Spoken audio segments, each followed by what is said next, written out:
Hello guys, तो आज मैं करने वाला हूँ 2017 में आई गेम ऑफ डेथ मूवी को एक्सप्लेन। तो इस मूवी हम देखने वाले हैं कुछ दोस्तों को जो एक गेम खेलते हैं और उनको उस गेम के द्वारा एक टास्क मिलता है कुछ लोगों को मारने का। चलिए देखते हैं वह लोग उस टास्क को पूरा कर पाएंगे या नहीं। तो मूवी की शुरुआत में कुछ दोस्तों को देखते हैं जो कहीं पर वेकेशन एंजॉय करने आए हुए होते हैं। यह सभी जिस घर में रुके हुए होते हैं वहाँ इन्हें एक गेम मिलता है जिसका नाम होता है गेम ऑफ डेथ। फिर यह सभी फ्रेंड उस गेम को खेलने का डिसाइड करते हैं। उस गेम के साथ में एक कार्ड भी होता है जिसमें उस गेम के रूल्स लिखे होते हैं। मैथ्यू उस गेम के रूल्स को पढ़ता है जिसमें लिखा होता है कि गेम को स्टार्ट करने के लिए सभी को अपनी एक एक उंगली उस पर रखनी होगी और सभी के रेडी होने के बाद स्टार्ट वाले बटन को दबाने से गेम स्टार्ट हो जाएगी। इसके बाद सभी फ्रेंड अपनी उंगली उस पर रख देते हैं और उस कार्ड में आगे लिखा होता है कि गेम स्टार्ट होने पर इसकी काउंटिंग स्क्रीन पर जितना भी नंबर दिखाई देगा सभी को मिलकर उतने ही लोगों को मारना पड़ेगा। इसके बाद एज स्टार्ट बटन को दबा देती है और गेम जैसे ही ऑन होता है वह गेम सभी का एक बूंद ब्लड ले लेती है। इसके बाद गेम स्टार्ट होता है और उसकी काउंटर स्क्रीन पर 24 लिखा हुआ आता है। तभी बैथ गेम के रूल को पढ़ने लगती है जिसमें लिखा हुआ होता है कि अगर दिए हुए टाइम के अंदर कोई किसी को नहीं मारेगा तब ये गेम खुद एक प्लेयर को चूज करेगी और उसे मार डालेगी। ये गेम तब तक खत्म नहीं होगी जब तक इसकी काउंटर स्क्रीन पर 0 नहीं होगा।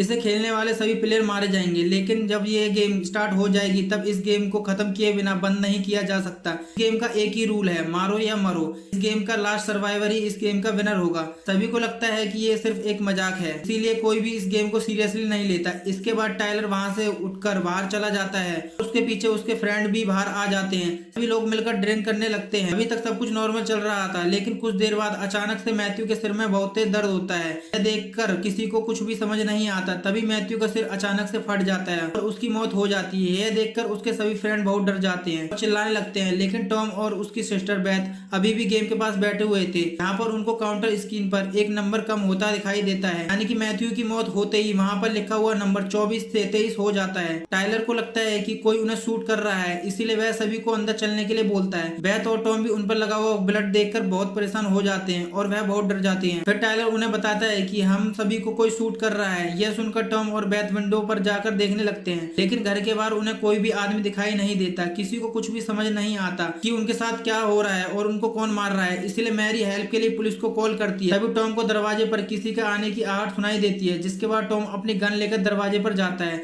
जहाँ पर उसे एक बूढ़ा आदमी दिखाई देता है। इसके बाद टॉम उस बूढ़े आदमी को अपनी गन पॉइंट से अंदर लेकर आता है, क्योंकि उसे लगता है कि इसी आदमी ने उनके साथ कुछ किया है। वह बूढ़ा आदमी उन्हें बताने की कोशिश करता है कि मैंने तुम लोगों की चिल्लाने की आवाज सुनी थी, इसलिए मैं देखने के लिए यहाँ आया था, लेकिन किसी को उसकी बात पर यकीन नहीं था। सभी को लगता है कि यह बूढ़ा आदमी इन्हें मार रहा है। तभी अचानक से कैनी के सिर में भी दर्द होने लगता है, लेकिन इस बार किसी को कुछ समझ नहीं आता और टाइलर जैसे ही उसके पास आता है कैनी का सिर भी फट जाता है और उसकी भी मौत हो जाती है। तभी टॉम को गेम के अंदर से एक आवाज आती है। वो उसके पास जाता है तो उसे काउंटिंग स्क्रीन पर 22 दिखाई देता है, जहाँ पर कैनी के मरने से पहले 23 थी। टॉम समझ जाता है कि ये गेम रियल है, क्योंकि स्टार्टिंग में पहले 24 लिखा था, मैथ्यू के मरने के बाद 23 और अब कैनी के मरने के बाद 22 हो गए हैं। यह सब बात वह सभी को बताता है, लेकिन टाइलर को लगता है कि ये गेम तोड़ने के बाद सब कुछ नॉर्मल हो जाएगा, इसीलिए वह इस गेम को तोड़ने की कोशिश करता है, लेकिन गेम को कुछ भी नहीं होता। इसके बाद टॉम बूढ़े आदमी को मारने जाता है, क्योंकि गेम के रूल के हिसाब से टाइम पूरा होने से पहले किसी को मारना होगा, नहीं तो गेम किसी भी एक को मार देगी। यही सेम चीज मैथ्यू और कैनी के साथ हुई है, क्योंकि उस टाइम पीरियड में उन लोगों ने किसी को भी मारा नहीं था। टाइलर, मैरी और एजिल टॉम को ऐसा करने से रोकते हैं, क्योंकि वो किसी बेगुनाह की जान नहीं लेना चाहते थे। टॉम कुछ भी नहीं सोचता और उस बूढ़े आदमी को शूट कर देता है। इसके मरते ही स्क्रीन पर 22 की जगह 21 हो जाते हैं। यह देखकर वे सभी लोग हैरान हो जाते हैं और सभी को समझ आ जाता है कि ये गेम रियल है, यानी सच है।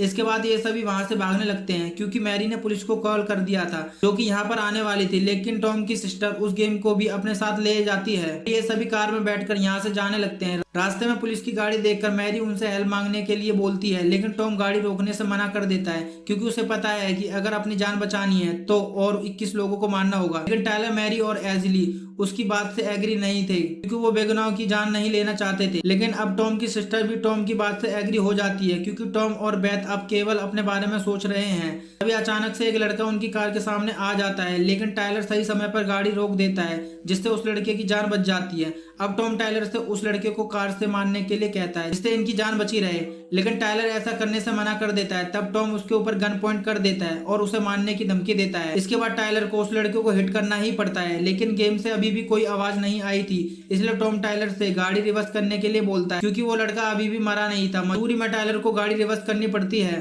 लड़के की बॉडी के 2 हिस्से हो जाते हैं, लेकिन वो लड़का अभी भी मरा नहीं था, इसीलिए टॉम गाड़ी से बाहर आता है और उसे मार देता है। इसके बाद स्क्रीन पर 20 हो जाते हैं, यानी इन्हें अपनी जान बचाने के लिए अभी भी इनको 20 लोगों को मारना होगा। तभी जॉगिंग करती हुई एक लेडी वहां आ जाती है और डेड बॉडी को देखकर यहाँ से भागने लगती है। इसके बाद टॉम और बेथ उसका पीछा करने लगते हैं। फिर कुछ दूर जाने पर लेडी नीचे गिर जाती है। अब टॉम अपनी गन बेथ को देकर उस लेडी को शूट करने के लिए कहता है, लेकिन बेथ ने कभी भी किसी को नहीं मारा था, इसलिए वो ऐसा नहीं करती। इसके बाद टॉम को उस लेडी को मारना होता है। इसके बाद एक और किल ऐड हो जाता है। इसके बाद टॉम और बेथ डेड बॉडी को जंगल में फेंक देते हैं, लेकिन टायलर और एशली डिसाइड करते हैं कि वे किसी बेगुनाह का मर्डर नहीं करेंगे, जबकि टॉम और बेथ ने अपनी जान बचाने के लिए डिसाइड कर लिया था कि वे मर्डर करेंगे। इस बात को लेकर टॉम और टायलर के बीच बहस भी होने लगती है।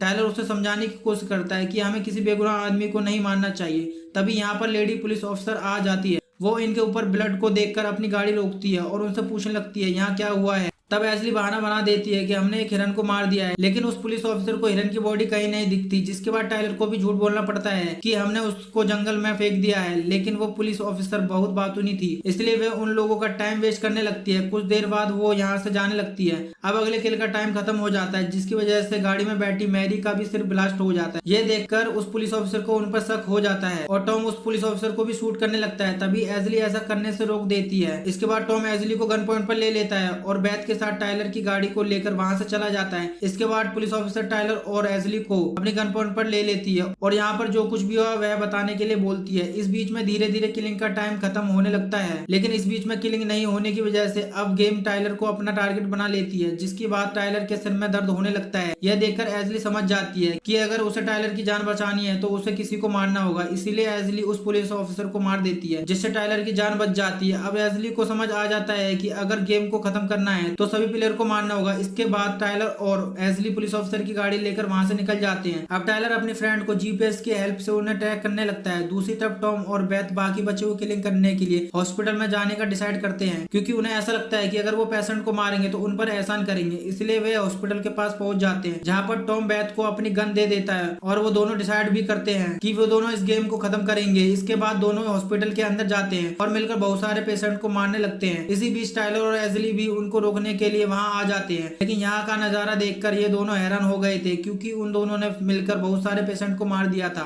टायलर और एशली हॉस्पिटल के कंट्रोल रूम में जाते हैं, जहाँ की लेडी कैमरे की नजर रखने की वजह सो रही होती है, इसलिए एशली उसे जगाती है और पुलिस ऑफिसर को बुलाने के लिए कहती है। दूसरी तरफ सैम नाम के पेशेंट को देखा जाता है, जो छोटी सी लड़की होती है और हॉस्पिटल में घूम रही थी। तभी बेथ उसके सामने आ जाती है और उसके हाथ में गन थी, लेकिन वो लड़की समझती है कि बेथ किसी को विजिट करने आई है। उस लड़की की मासूमियत को देखकर बेथ भी इमोशनल हो जाती है, इसलिए वो उसे मारने से पहले उसकी आंख बंद करने के लिए कहती है। लेकिन तभी टायलर के साथ एशली यहाँ आकर उस पर गन पॉइंट कर देती है और उससे कहती है कि तुम इस छोटी लड़की को जाने दो, उसके बदले तुम मुझे मार दो। इसके बाद बेथ उस लड़की से गन हटाती है और वैसे ही एशली उससे शूट कर देती है और वहीं पर बेथ की मौत हो जाती है। इसके बाद टायलर और एशली उस लड़की को दूसरी जगह छुपा देते हैं। अब पुलिस की टीम हॉस्पिटल में आ जाती है और पेशेंट के किलर को ढूंढने लगती है। वहीं टॉम बेथ को मरा हुआ देखता है तो बहुत अपसेट हो जाता है, क्योंकि वो उसे बहुत प्यार करता था और उसके साथ अपनी लाइफ गुजारना चाहता था। तभी टायलर और एशली भी गन के साथ वहाँ आ जाते हैं और टॉम समझ जाता है कि इन दोनों ने ही बेथ को मारा है, इसलिए वो उन्हें मारने के लिए गन उठाने लगता है, लेकिन टायलर उसे पकड़ लेता है। इसके बाद दोनों के बीच में फाइट होने लगती है। तभी हम देखते हैं कि अचानक ही एशली का माइंड चेंज हो जाता है और उसके पास गन होते हुए भी वह कुछ नहीं करती, लेकिन टायलर किसी भी तरह से टॉम को अपने कंट्रोल में ले लेता है और उसकी गर्दन को अपनी उंगलियों से फाड़ देता है। इससे अब टॉम की भी मौत हो जाती है। इसके बाद अब काउंटिंग स्क्रीन को दिखाया जाता है, जिस पर केवल एक किलिंग बची हुई होती है और बस एक इंसान को मारने के बाद ये गेम खत्म हो जाएगी और यहाँ पर केवल टायलर और एशली ही बचते हैं, यानी कि इन दोनों में से कोई एक मरेगा और जो लास्ट में सर्वाइव करेगा वो इस गेम का विनर होगा। अब यहाँ एशली का माइंड चेंज हो जाता है, वो केवल अपने बारे में सोचने लगती है, जिसके बाद वो टायलर को वहाँ पर शूट कर देती है, जिससे टायलर की मौत हो जाती है और इसके साथ ही आखिरी किलिंग भी कंप्लीट हो जाती है। इसके बाद गेम ऑफ डेथ का गेम ओवर हो जाता है और एशली इस गेम की लास्ट सर्वाइवर होती है, इसलिए वही गेम की विनर बनती है। लेकिन तभी वहाँ पर पुलिस की टीम आ जाती है। इसके बाद एशली को मर्डर करने के जुर्म में अरेस्ट कर लिया जाता है। अगले सीन में हमें कुछ समय बाद का सीन दिखाया जाता है, जहाँ पर एक आदमी पुलिस ऑफिसर को क्रिसमस गिफ्ट में game of death gift gift करता है, जिसके बाद पुलिस ऑफिसर गेम को खेलने के लिए अपने सभी साथियों से पूछता है और इस तरह से इस मूवी का एंड होता है। आपको यह मूवी कैसी लगी कमेंट करके जरूर बताएं और इस वीडियो को लाइक करें। और आप ऐसे ही मूवी का हिंदी एक्सप्रेशन देखना चाहते हैं तो हमारे चैनल को सब्सक्राइब करें। Thank you.